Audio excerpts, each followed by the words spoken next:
जय हिंद दोस्तों। आज के इस इम्पॉर्टेंट लेक्चर में हम सभी डिस्कस करेंगे 2 मई 2026 के डेली करेंट अफेयर्स को। तो आप इस पूरे लेक्चर को बहुत ही ध्यान से लास्ट तक जोड़ देखिएगा।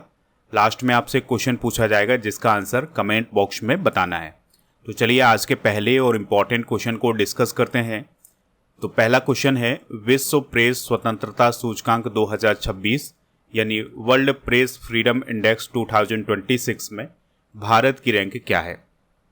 आंसर हो जाएगा 157। तो हाल ही में वर्ल्ड प्रेस फ्रीडम इंडेक्स 2026 को जारी किया गया है। तो इस रिपोर्ट को रिपोर्टर्स विदाउट बॉर्डर्स नामक संस्था ने जारी किया है। इसमें 180 देश शामिल हैं और 180 देशों में भारत 157वें स्थान पर है, जबकि 2025 में भारत 151वें स्थान पर रहा है। भारत का स्कोर 2025 में 32.96 था, जो कि घट करके 31.96 रह गया है और भारत को प्रेस स्वतंत्रता के मामले में बहुत गंभीर श्रेणी में रखा गया है। देखिए, ये जो इंडेक्स जारी किया जाता है इसमें क्या देखा जाता है, इसका मुख्य आधार क्या होता है? तो पहला आधार होता है कि किसी देश की सरकार का या वहाँ के जो राजनीतिक समूह है उसका मीडिया पर किस प्रकार से दबाव है। अगर दबाव होगा तो वहाँ की मीडिया स्वतंत्र नहीं होगी, यानी बहुत कम स्वतंत्र होगी। और इसके अलावा उस देश में मीडिया कानून कैसे हैं, अब व्यक्ति की स्वतंत्रता किस प्रकार की है, इस आधार पर ये इंडेक्स जारी किया जाता है। इसके अलावा जो मीडिया हाउस हैं उन पर आर्थिक दबाव कैसा है, इसके अलावा उस देश में पत्रकारों की शारीरिक सुरक्षा, उनसे किस प्रकार की हिंसा होती है, उत्पीड़न, कारावास, काम के दौरान मारे जाने की जो घटना है, इन सभी को लेकर के ये इंडेक्स जारी किया जाता है। तो टॉप 5 देशों की बात करें, यानी जहां की मीडिया सबसे ज़्यादा स्वतंत्र है, वो है नॉर्वे, यानी पहले स्थान पर नॉर्वे है। तो नॉर्वे लगातार 10वें वर्ष पहले स्थान पर बना हुआ है। इसके बाद है नीदरलैंड, जो कि दूसरे नंबर पर है। तीसरे नंबर पर है एस्टोनिया, चौथे पर है डेनमार्क और 5वें स्थान पर स्वीडन है। ये सारे देश दोस्तों यूरोप महाद्वीप के हैं। तो यहाँ पर मीडिया की स्वतंत्रता सबसे ज़्यादा है। सबसे कम मीडिया की स्वतंत्रता है इरिट्रिया देश में, ये 180वें स्थान पर है। फिर इसके बाद है उत्तर कोरिया, ये 179वें स्थान पर है। फिर है चाइना, जहां पर मीडिया की स्वतंत्रता बहुत कम है और ये 178वें स्थान पर है। अमेरिका की बात करें तो अमेरिका 64वें स्थान पर है और रूस 172वें स्थान पर है। भारत के पड़ोसी देशों की बात करें तो नेपाल 87वें स्थान पर है, श्रीलंका 134वें स्थान, भूटान 150वें स्थान पर और बांग्लादेश 152वें स्थान पर और पाकिस्तान 153वें स्थान पर है। तो ये भारत के पड़ोसियों की रैंक है इस इंडेक्स में। अगला क्वेश्चन है, हाल ही में किस राज्य के चीफ मिनिस्टर ने राज्य को उग्रवाद मुक्त और शांति का गढ़ घोषित किया है? आंसर हो जाएगा मिजोरम। तो मिजोरम के वर्तमान में जो चीफ मिनिस्टर हैं वो हैं लाल दोहोमा। तो उन्होंने हाल ही में मिजोरम राज्य को उग्रवाद मुक्त और शांति का गढ़ घोषित किया है।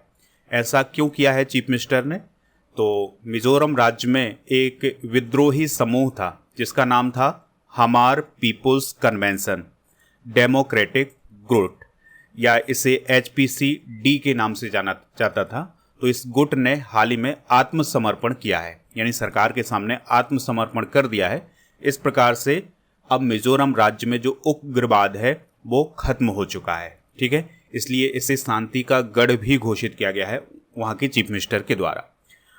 तो हमार पीपुल्स कन्वेंशन डेमोक्रेटिक ने हाल ही में हथियार डाल दिए थे, आत्मसमर्पण किया है। 14 अप्रैल 2026 को मिजोरम सरकार और HPCD ग्रुप के बीच में एक समझौता हुआ था, शांति समझौता हुआ था, जिस पर हस्ताक्षर भी किए गए थे।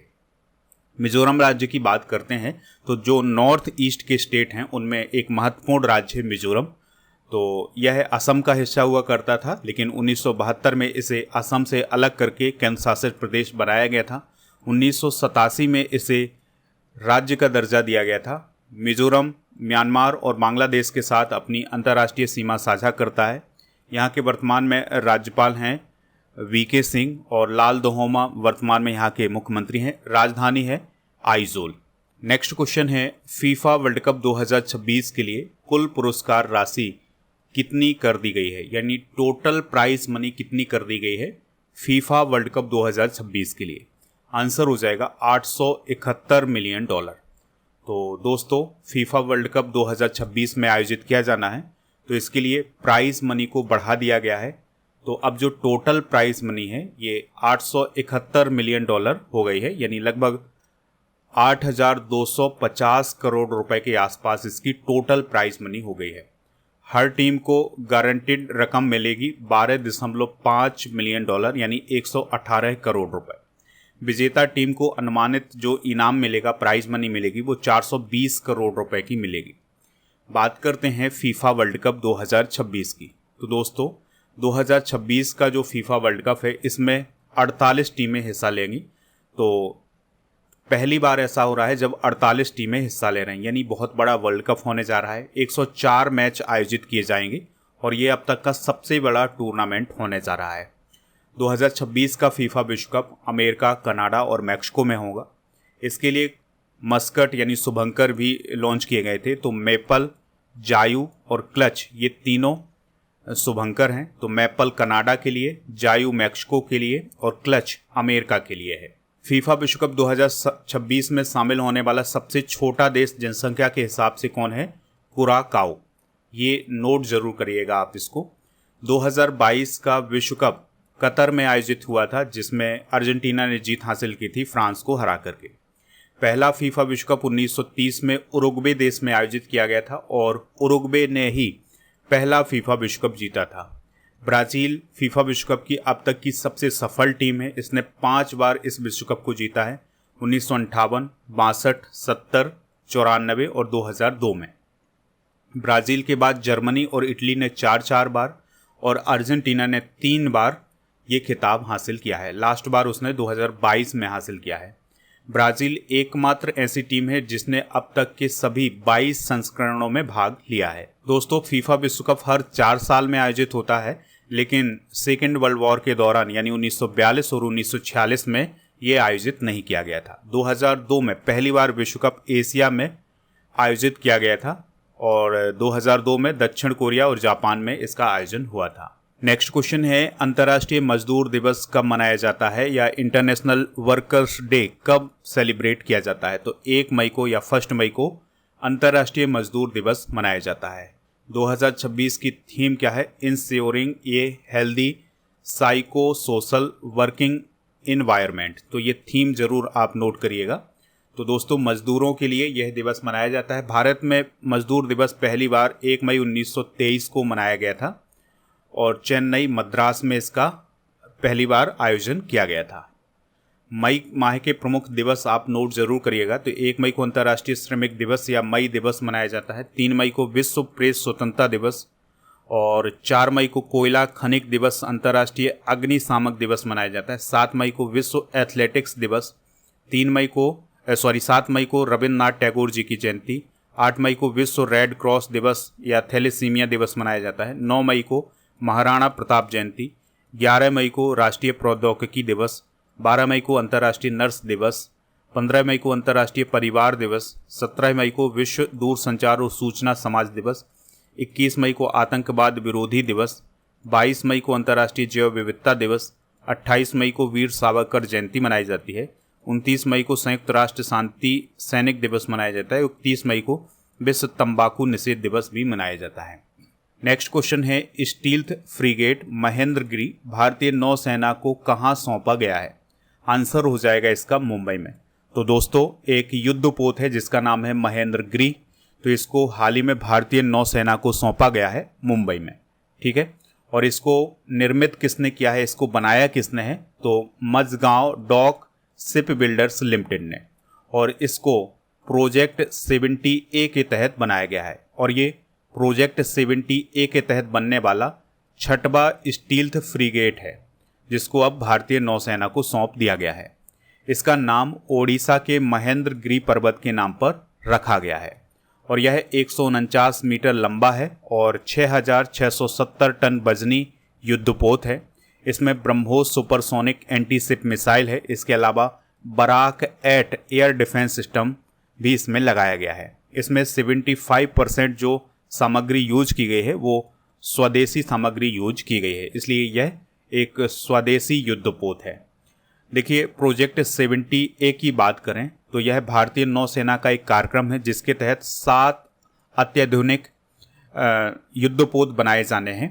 तो 7 में से 6वां अभी हाल ही में महेंद्रगिरी बनाया गया है। और ये जो ये जो युद्धपोत बनाए जा रहे हैं ये पूरी तरह से स्वदेशी तकनीक से निर्मित हैं। तो प्रोजेक्ट 70A के तहत जो 7 जहाज बनाए जाएंगे उनमें से पहला है INS नीलगिरी, जिसे 2025 में कमीशन किया गया था।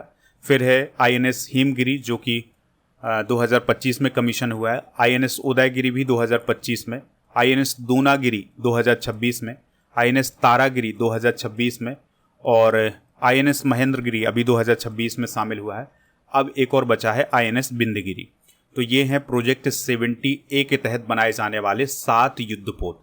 ठीक है, तो अगर आपसे पूछा जाए कभी कि निम्न में से कौन सा युद्धपोत 70A के तहत बनाया गया है, यानी प्रोजेक्ट 70A के तहत बनाया गया है, तो जिसमें गिरी लगा हो उसको आप जरूर नोट करिएगा, उसको जरूर टिक करिएगा। अगला क्वेश्चन है, हाल ही में भारत को अमेरिका ने कितनी प्राचीन वस्तुएं लौटाई हैं? आंसर हो जाएगा 657। तो दोस्तों, कुछ प्राचीन वस्तुएं ऐसी थीं जो भारत से और अमेरिका तक पहुंचाई गई थी तस्करी करके। अब इन 657 प्राचीन वस्तुओं को अमेरिका ने भारत को वापस किया है, क्योंकि वो हमारी संस्कृति से संबंधित हैं। ठीक है, इसलिए अमेरिका ने इनको वापस किया है। और ये जो प्राचीन वस्तुएं हैं इनकी कुल कीमत बताई जा रही है $14 मिलियन की। दोस्तों, जो वापस की गई प्रमुख कलाकृतियां हैं इसमें अवलोकितेश्वर की कांस्य प्रतिमा है जिसका मूल्य है $2 मिलियन का। इसमें सिंह पंखों वाले सिंहासन पर विराजमान है, यहाँ पर आप देख सकते हैं भगवान शिव। और ये 1939 में लक्ष्मण मंदिर के पास खोजी गई थी। 1952 तक ये रायपुर के महंत घासी दास स्मारक संग्रहालय में थी। फिर इसको तस्करी करके अमेरिका ले जाया गया था 1982 में। और इसमें एक और कलाकृति है जिसमें नृत्य करते गणेश की बलुआ पत्थर की प्रतिमा है। ये सन 2000 में मध्य प्रदेश के एक मंदिर से चोरी हुई थी और इसे अब अमेरिका तस्करी करके वहां पर ले गए थे, अब ये फिर से वापस आ गई है। अगला क्वेश्चन है, 1 मई 2026 को गुजरात और महाराष्ट्र का कौन सा स्थापना दिवस मनाया गया है? तो इसका 66वां स्थापना दिवस मनाया गया है। तो 1 मई को गुजरात और महाराष्ट्र अपना स्थापना दिवस मनाते हैं। तो आपसे क्वेश्चन भी पूछा जा सकता है कि वह कौन से राज्य हैं जो 1 मई को अपना स्थापना दिवस मनाते हैं? तो गुजरात है और महाराष्ट्र है। तो 1 मई 1960 को बॉम्बे पुनर्गठन अधिनियम 1960 के तहत इन दोनों राज्यों का गठन किया गया था। भाषा के आधार पर इनका गठन किया गया था। तो जो मराठी बोलते थे वो महाराष्ट्र और जो गुजराती बोलते थे वो गुजरात। तो गुजरात की स्थापना को गुजरात गौरव दिवस के रूप में भी मनाया जाता है। गुजरात की बात कर लेते हैं तो गांधीनगर इसकी राजधानी है। वर्तमान में गवर्नर हैं आचार्य देवव्रत, मुख्यमंत्री हैं भूपेंद्र भाई पटेल, विधानसभा की 182, लोकसभा की 26 और राज्यसभा की 11 सीटें हैं। नेशनल पार्क की बात करें तो Gir forest national park, blackbuck national park, वसंदा नेशनल पार्क और gulf Kutch marine national park भी है। महाराष्ट्र की बात करें तो मुंबई कैपिटल है, जिष्णुदेव वर्मा यहाँ के गवर्नर हैं, देवेंद्र फडणवीस मुख्यमंत्री हैं, उप मुख्यमंत्री एकनाथ शिंदे और सुनेत्रा पवार हैं। नेशनल पार्क की बात करें तो ताड़ोबा अंधारी बाघ अभ्यारण्य, संजय गांधी और गुगामल, नवेगांव और पैंच राष्ट्रीय उद्यान और चंदौली राष्ट्रीय उद्यान यहाँ पर स्थित। अगला क्वेश्चन है, व्हीटली पुरस्कार 2026 किसे प्रदान किया गया है? तो परवीन शेख और वर्खा सुब्बा, इन दोनों को व्हीटली पुरस्कार 2026 प्रदान किया गया है। तो इसका जो राइट आंसर हो जाएगा वो हो जाएगा ऑप्शन नंबर सी, यानी ए और बी दोनों। तो भारतीय वैज्ञानिक और संरक्षणवादी परवीन शेख और दार्जिलिंग की संरक्षणवादी और वैज्ञानिक सलाहकार वर्खा सुब्बा ने 2026 का व्हीटली पुरस्कार जीता है। इस पुरस्कार को अक्सर ग्रीन ऑस्कर के नाम से जाना जाता है और यह पुरस्कार वन्यजीव संरक्षण के लिए दिया जाता है, यानी कि जो व्यक्ति वन्य जीवों को बचाने के लिए कार्य करते हैं उनको ये पुरस्कार प्रदान किया जाता है। और यह पुरस्कार यूनाइटेड किंगडम में स्थित व्हीटली फंड फॉर नेचर संस्था के द्वारा दिया जाता है। इसकी स्थापना की बात करें तो इसकी स्थापना 1994 में एडवर्ड व्हीटली के द्वारा की गई थी। इसमें विजेताओं को 50,000 पाउंड यानी लगभग 40 लाख रुपए की राशि दी जाती है, जिसका इस्तेमाल प्रोजेक्ट में किया जाता है। यानी कि वन्यजीव को बचाने के लिए जो प्रोजेक्ट चलाया जाता है उसके लिए 50,000 पाउंड की राशि दी जाती है, यानी प्रोजेक्ट फंडिंग की जाती है। दोस्तों अब हम बात करेंगे परवीन शेख की। तो ये किस संगठन से जुड़ी हुई हैं? तो ये बॉम्बे नेचुरल हिस्ट्री सोसाइटी से जुड़ी हुई हैं और इनके द्वारा गार्जियन ऑफ द स्किमर नामक एक पहल चलाई जा रही है।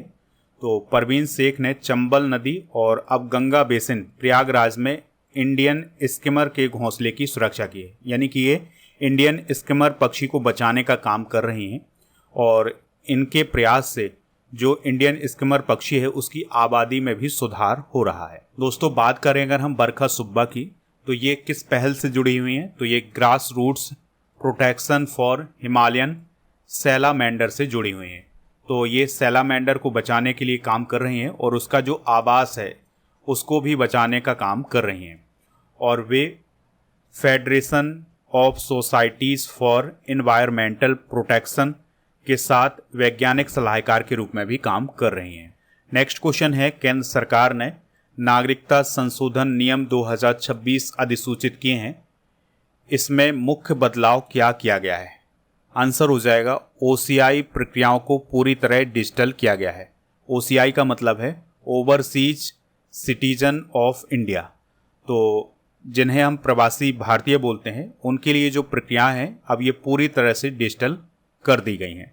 तो केंद्र सरकार ने नागरिकता संशोधन नियम 2026 को हाल ही में अधिसूचित किया है और इसके लिए नागरिकता नियम 2009 में संशोधन किया गया है। तो इन नियमों का सबसे बड़ा बदलाव यह हुआ है कि जो प्रवासी भारतीय नागरिक थे उनके लिए जो प्रक्रियाएं थीं अब वो पूरी तरह से डिजिटल हो गई हैं, यानी कि अगर किसी को OCI कार्ड के लिए आवेदन करना है या फिर इस कार्ड का नवीनीकरण करना है, रिन्यू करवाना है, तो उसके लिए जो पूरी प्रोसेस होगी ये ऑनलाइन होगी।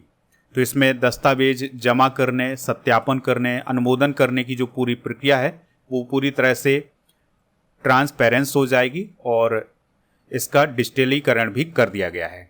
तो आवेदकों को अब भौतिक दस्तावेज जमा करने की आवश्यकता नहीं होगी। बात करते हैं OCI की, तो इन्हें प्रवासी भारतीय नागरिक बोला जाता है या ओवरसीज सिटीजन ऑफ इंडिया बोला जाता है। तो ये वे लोग होते हैं जो भारतीय मूल के हैं लेकिन किसी अन्य देश की नागरिकता ले चुके हैं। उन्हें भारत की स्थायी नागरिकता नहीं मिलती है लेकिन वो भारत सरकार उन्हें विशेष दर्जा देती है और इनको OCI कार्ड प्रदान किया जाता है। तो जिनको OCI कार्ड मिल जाता है वो भारत में लंबे समय तक रह सकते हैं और कई सुविधाओं का लाभ उठा सकते हैं।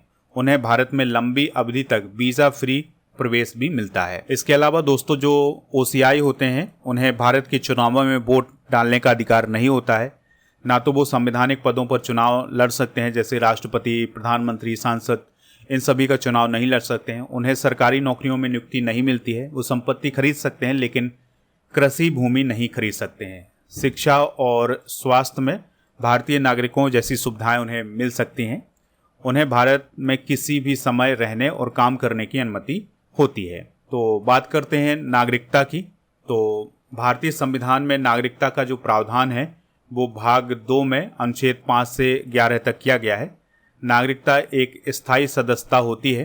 भारत में नागरिकता की जो अवधारणा है वो ब्रिटेन से ली गई है। भारत में एकल नागरिकता है, यानी कि एकल नागरिकता मतलब आपके पास एक ही नागरिकता होगी, राज्य की अलग से नागरिकता आपके पास नहीं होगी। अगला क्वेश्चन है, पाक जलडमरू मध्य को पार करने वाले सबसे कम उम्र के तैराक कौन बने हैं? तो वो बने हैं ईशांक सिंह। तो झारखंड के रांची के रहने वाले 7 साल के तैराक ईशांक सिंह ने श्रीलंका के तलाई मन्नार से भारत के धनुषकोडी तक लगभग 29 किलोमीटर की जो पाक जलडमरू मध्य है उसको 9 घंटे 50 मिनट में तैर करके पार किया है और एक विश्व रिकॉर्ड बनाया है। ईशांक सिंह दुनिया के सबसे कम उम्र के पाक स्ट्रेट तैराक बन गए हैं और इसके अलावा उन्हें यूनिवर्सल रिकॉर्ड्स फोरम में द यंगेस्ट एंड फास्टेस्ट पाक स्ट्रेट स्विमर का प्रमाण पत्र भी दिया गया है। अब बात करते हैं पाक जलडमरू मध्य की। तो दोस्तों जो पाक जलडमरू मध्य है ये भारत और श्रीलंका के बीच में है। तो ये भारत है, ये श्रीलंका है और इसके बीच में है पाक जलडमरू मध्य। यह तमिलनाडु के रामेश्वरम और श्रीलंका के थलाई मन्नार को जोड़ता है। इसकी लंबाई लगभग 137 किलोमीटर और चौड़ाई 64 से 137 किलोमीटर के बीच में है। तो दोस्तों ये थे आज के करंट अफेयर्स के क्वेश्चन। आप स्टडी करके ऐप को इंस्टॉल कर लें और प्रीमियम कोर्स वाले ऑप्शन पर जाएं। लूसेंट का कोर्स मिल जाएगा, इसको आप ज्वाइन कर सकते हैं। प्रीमियम कोर्स वाले ऑप्शन पर जाकर के अर्जुन जीएस फाउंडेशन बैच भी आप ज्वाइन कर लें। अप्रैल 900 कूपन कोड यूज करना है। और प्रीमियम कोर्स वाले ऑप्शन पर आपको बहुत सारे कॉम्बो पैक मिल जाएंगे, इसको भी आप प्राप्त कर सकते हैं। टेस्ट सीरीज वाले ऑप्शन पर आपको बहुत सारी टेस्ट सीरीज मिल जाएंगी। डेली करंट अफेयर्स का टेस्ट भी आपको यहाँ पर मिलेगा, तो टेस्ट जरूर दीजिएगा, यहाँ पर आपकी रैंक भी जारी की जाती है। ई बुक वाले सेक्शन पर आपको monthly current affairs, yearly current affairs, half yearly current affairs की ई बुक मिल जाएगी, तो इन सभी को जाकर प्राप्त कर लें। कल के करंट अफेयर्स को रिवाइज करते हैं। डीआरडीओ और भारतीय नौसेना ने हाल ही में किस मिसाइल का सफल परीक्षण किया है? NASM-SR का। भारत में महिला और पुरुष 2025 रिपोर्ट के अनुसार जन्म के समय लिंगानुपात 2021 से 23 में कितना हो गया है? 917। फीफा परिषद ने किस देश की महिला खिलाड़ियों को फीफा प्रतियोगिताओं के आधिकारिक अंतर्राष्ट्रीय मैचों में भाग लेने की अनुमति दी है? Afghanistan. BRICS culture working group बैठक 2026 कहाँ आयोजित हुई है? नई दिल्ली। इसरो ने किस परियोजना की आगामी मिशनों के लिए पहली बार आम नागरिकों को अंतरिक्ष यात्री के रूप में शामिल करने का फैसला किया है? गगनयान। तो लाम किस देश के प्रेसिडेंट हैं जो कि 5 से 7 मई 2026 तक भारत की यात्रा करेंगे? वियतनाम।